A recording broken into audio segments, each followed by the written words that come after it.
Hello and welcome back to the stars, everybody. Welcome back to Starfield. Today we're going to be taking a look at the Drumbeat Assault Rifle, the third and final assault rifle that we have to look at least that fires the 11mm round. This is one of 3 weapons that fires it, and they're all kind of, at least comparable to one another. The Drumbeat you're probably going to find somewhere towards the mid to early game. Recently I just did a playthrough using the cutter only for the UC Vanguard quest, which was pretty fun. Probably going to be making a video about that sometime soon. And I was actually able to find a decent amount of drum beats just on pirates, on raiders, in a couple locations and cases and stuff like that. So they're not super uncommon. You do find them later on too, like finding unique versions of this isn't that hard. They're not super uncommon. Let's go over the base stats of the Drumbeat. First up, this has 8 damage on it. It is a full auto gun by default. It isn't too hard to find a semi-auto version of this though, so its damage can fluctuate a bit. 8 damage is kind of low, but not the worst.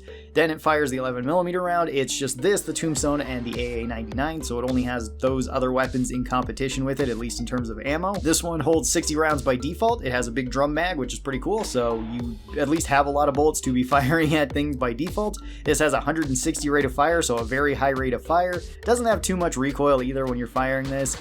With some exceptions, the unique one kind of does, but we'll talk about that in a little bit. This has 40 meters of effective range, same as most of the rifles, so pretty good range. This has okay accuracy. It's not the best, but it's okay enough. Sights on it are pretty decent, so taking long shots aren't that big of a deal, but you're probably not going to really be sniping with this, even with like a semi-auto version that's kind of built more for sniping. It doesn't feel as accurate or as effective as some of the other sniper or designated marksman rifles that we've kind of talked about before, like the Old Earth hunting rifle. And this one does weigh a decent amount at 4.3. That is quite hefty for an assault rifle. Kind of makes sense with it having a big drum magazine on it. It is kind of a bulky gun. Now for the pros of the Drumbeat, at least the base Drumbeat, it has a really high rate of fire, which is pretty good, meaning that it has pretty decent damage per second as well, even though its damage might be a little bit low. The mag size is great. Holding 60 rounds in a full auto gun is really nice to see at the start, or even into the mid game. That's really cool to see. And it has good mods once you start putting mods on this, so you have a lot of decent options depending on how you want to build this. The major con to this is that it doesn't do very much damage per shot. If you turn this to semi-auto, that's not such a big deal. It's still not as high as other guns that fill kind of a similar role.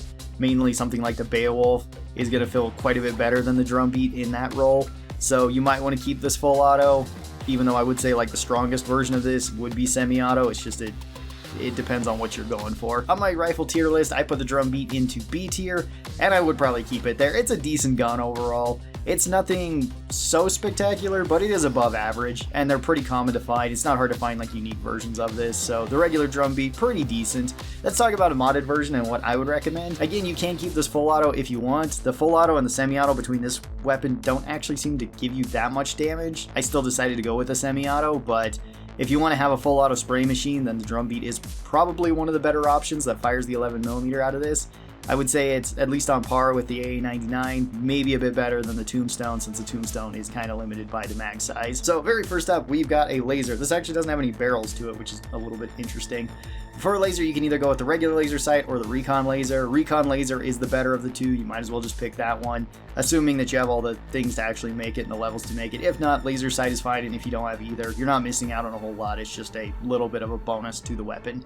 For optics, you have a lot of really good options. This one does have scopes, which scopes, as we've talked about before, do benefit from the sniper perk, making them kind of the best choice because you get the most amount of damage out of it. Luckily, you do get 3 options with scopes. You have a medium scope, short scope, or a recon scope. I'd recommend one of those 3. I went with the short scope on mine, but recon scope is perfectly fine. Medium scope is also perfectly fine. Depends on how much zoom you want, how much extra weight you want, all that good stuff. So long as you have a scope on there and you're using it and you have the sniper perk, you're just going to get more damage out of this, so that's a bonus. Then for a muzzle, just like we've talked about before, suppressor is probably the way to go, because if you have the sneak perk, you get more damage out of it. If you have anything else, you don't get as much damage. So suppressor would be the best option. If you don't like the suppressor or you're not going with the sneak build, muzzle brake or compensator can both work fine too. Pick whichever one you would like. I went with the suppressor on mine. I actually kind of like the look of the suppressor on the Drumbeat. Fits it a whole lot better than the regular barrel in my opinion. Then for a grip, you either have the standard grip or you have no stock at all. No stock isn't really that good. I don't like it. It makes it so your gun bounces around more, so just stick with the regular stock. I don't know why this doesn't have like a tactical stock as well, but it's kind of interesting that it has no stock.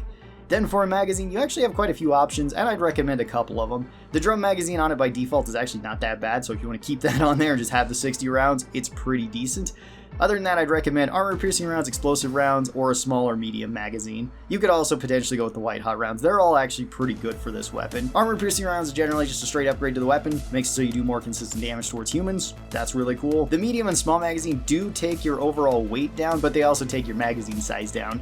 So the medium magazine holds 30 rounds in it rather than the 60, and the small magazine holds 15. If you're going with semi-auto, even 15 rounds is a decent amount of bullets, so small isn't that bad. If you're going with full auto, I wouldn't really recommend going with the small magazine. The other options are kind of better, and all of the other options do give you the medium magazine, like the armor-piercing rounds and the white hot rounds. So you will go down to the 30 rounds rather than the 60-round drum magazine, which is why the drum magazine might be okay if you're doing this in full auto. Semi-auto, I don't think 60 rounds is super necessary, but you can take it if you want. And then the explosive rounds just give you the most amount of damage. It's not a huge damage buff, so it doesn't matter too much. And even armor-piercing rounds could get you more damage than this. This is just the highest amount of raw damage, not counting if the enemy has heavy armor. So in mine, I went with the medium magazine, but any of them are fine. Pick whichever one you would like. For an internal, we have our standard options of hair trigger, high-powered, and the high velocity. I went with the hair trigger here, but honestly, any of them are fine. Even if you take this to semi-auto, it still has a relatively high rate of fire. So this just made it a little bit more for me. If you want longer range, high velocity is an option. If you want the most amount of damage, high powered is the option. And then for a receiver, you have full auto, semi-auto, or burst fire. I'd recommend either semi-auto or full auto. I'm not a huge fan of burst fire in most games, and the burst fire just doesn't really give you that much in this. Again, these aren't actually that bad of an option because none of them change the damage that much on this particular weapon. Maybe it's because it already has low base damage, so the percentage bonuses aren't as big.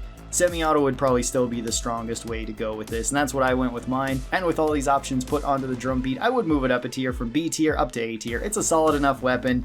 It still gets outcompeted by the Beowulf as in terms of just a general rifle, but if you want to turn it to like full auto, spray things down at close range, it's pretty good then. It's actually pretty nice then. Like I said, it's probably competing with this and the AA99 in terms of the 11mm. Both are really good. Depends on which mods you want to go with over either one. I would both consider them like A tier weapons though. They're both pretty good. They both kind of get outcompeted by like the Beowulf though for just a general purpose rifle build. Now we do have one unique version to talk about with this, and it's a pretty cool unique version. The unique version is called the Powerbeat. You have to buy this from the pirates. One of the vendors on the pirate ship, the one girl who has all the artifacts, she is the one who sells this to you, as well as she also has the Hunter Wolf, the unique Beowulf on her, which is pretty cool too. This one is pretty interesting because this one does technically have a couple mods on it, and it does have a unique legendary effect. So for mods, this one has a compensator, it has high powered, it has laser sights, and it is semi-automatic by default, and it also doesn't have a stock on it. So that is kind of cool. I wish it did have a stock on this because this has the unique ability of 1-inch punch, which 1-inch punch changes your weapon to have a slower rate of fire, but now every bolt that you fire has a shotgun pattern which can do even more damage. That's really cool for this, and I turned mine into full auto, which you're going to be seeing in the background. So this is really, really fun in full auto. It's very hard to control if you don't put a stock on here, though. I would recommend, if you're going to do that, put as much stuff on there to keep as high accuracy as you can so it stops bouncing around so much, and just be ready to pull down on the mouse or pull down on the joystick so that you can keep this kind of on target. It works pretty well against big enemies. It can work fairly well at very close range, how you kind of want a full auto shotgun to work. And it can be quite strong. You also don't necessarily need to put like a scope or anything on this. I guess you could if you wanted, and explosive rounds can be pretty fun in this too. I used to have them in this, although they are a little bit dangerous to you, like any of the explosive weapons can be. This is a very fun weapon if you have the credits to get it. I would highly recommend it. One of my favorite like legendary weapons that I can actually just go and buy because the 1-inch punch is so much fun. So to wrap this up, should you be using the Drumbeat? Sure, the Drumbeat's pretty good. If you have 11mm rounds, honestly any of the 11mm are pretty good if you want to use that as a rifle or if you want to use it as an assault rifle. They work pretty well. They kind of get outcompeted by some of the other weapons, both in, kind of in both roles. For a full auto weapon, there is some better full auto weapons than this. For semi-auto, there is better semi-auto weapons for this, but these are a nice middle ground that work pretty well against everything. Thank you guys so very much for watching this. Tell me your thoughts on the Drumbeat down in the comments below. How do you enjoy building it, and where would you put it on the tier list? Thank you guys so very much for watching this. I hope you guys enjoyed it, and I will talk to you next time. Bye-bye, everyone!